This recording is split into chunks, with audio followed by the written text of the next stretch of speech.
آئیے میں قبر پرستوں کی دشمنی کی طرف تھوڑا سا اور آگے لے کے چلوں۔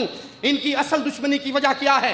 ان کے دل میں بیت اللہ کی محبت نہیں، اللہ کی محبت نہیں، جتنی اپنے پیروں کی، بابوں کی، بزرگوں کی قبروں کی محبت ہے۔ بہار الانوار، اور یہ اللہ کی رحمت سے کتابیں میں ساتھ لے کے آیا ہوں، حوالہ دکھانے کا پابند ہوں۔ اس کے جلد 98 صفحہ 382 پہ ایک روایت سنیے قبر پرستوں کی، رافضیوں کی۔ ان ابی عبداللہ علیہ السلام قال من زار قبر الحسین یوم عرفہ كتب اللہ له الف الف حجۃ مع القائم والف الف عمرۃ مع رسول اللہ صلی اللہ علیہ وسلم۔ جو حسین کی قبر کی زیارت کرے عرفے کے دن، اللہ اس کو 1 کروڑ حج 12ویں امام کے ساتھ نصیب کرے گا، اتنا ثواب دے گا، اور 1 کروڑ عمرے کا ثواب دے گا، 1 کروڑ اس کو گردنیں آزاد کرانے کا ثواب دے گا، 1 کروڑ گھوڑے فی سبیل اللہ دینے کا ثواب دے گا۔ وَسَمَّاهُ اللَّهُ عَبْدِي الصِّدِّيقِ آمَنَ بِوَعْدِي وَقَالَتِ الْمَلَائِكَةُ فُلَانٌ صِدِّيقٌ زَكَّاهُ اللَّهُ مِنْ فَوْقِ عَرْشِهِ، اور اللہ اس کا نام صدیق رکھ دے گا، کس نے میرے وعدے کو مانا، پورا کیا، یہاں آ کے حسین کی قبر کی زیارت کی، اور فرشتے بھی اعلان کر دیں گے کہ اس کی تعریف اللہ نے کی ہے۔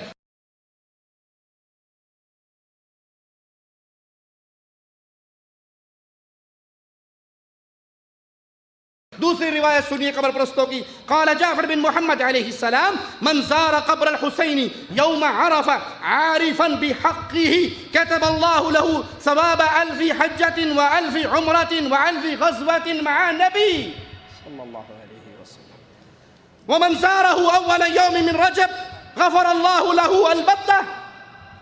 یہ قبر پرستی کی دشمنی کی وجوہات آپ کے سامنے رکھ رہا ہوں۔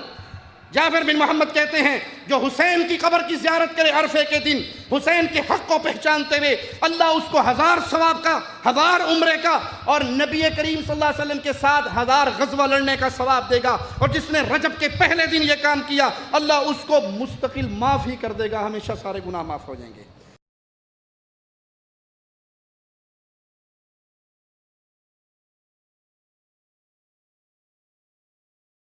اسی بہار الانوار کے صفحہ 380 پہ ایک اور روایت سنیے۔ ان اللہ تبارک و تعالی یبدأ بالنظر الى زوار قبر الحسین بن علی علیہ السلام عشیۃ عرفہ قال قلت قبل نظر الى اہل الموقف۔ عرفے کے دن اللہ میدان عرفہ میں اکٹھے ہونے والے حاجیوں سے پہلے حسین کی قبر پہ آنے والے ملنگوں کی طرف نظر ڈالتا ہے۔ کہتا ہے میں نے کہا کہ عرفے کے حاجیوں سے پہلے؟ کہتا ہاں۔ قال وکیف ذلک، یہ کیسے ہوا؟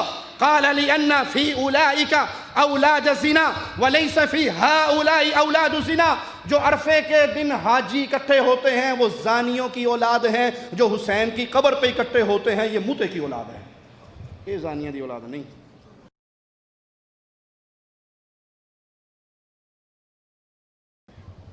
حاجی اللہ کے گھر کے آنے والے زانی ہیں، زانیوں کی اولاد، زنا کی اولاد ہیں، اس لیے اللہ ان کو نہیں دیکھتا، پہلے حسین کی قبر پہ آنے والوں کو دیکھتا ہے۔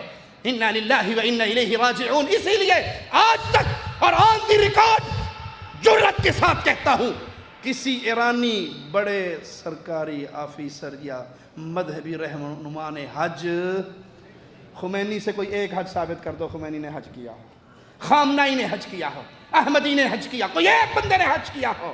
ان کے نزدیک بیت اللہ کی طرف آنے والے نعوذ باللہ ثم نعوذ باللہ زنا کی اولاد ہیں، اور قبروں پہ آ کے دن رات متع کرنے والے وہ حلال کے ہیں۔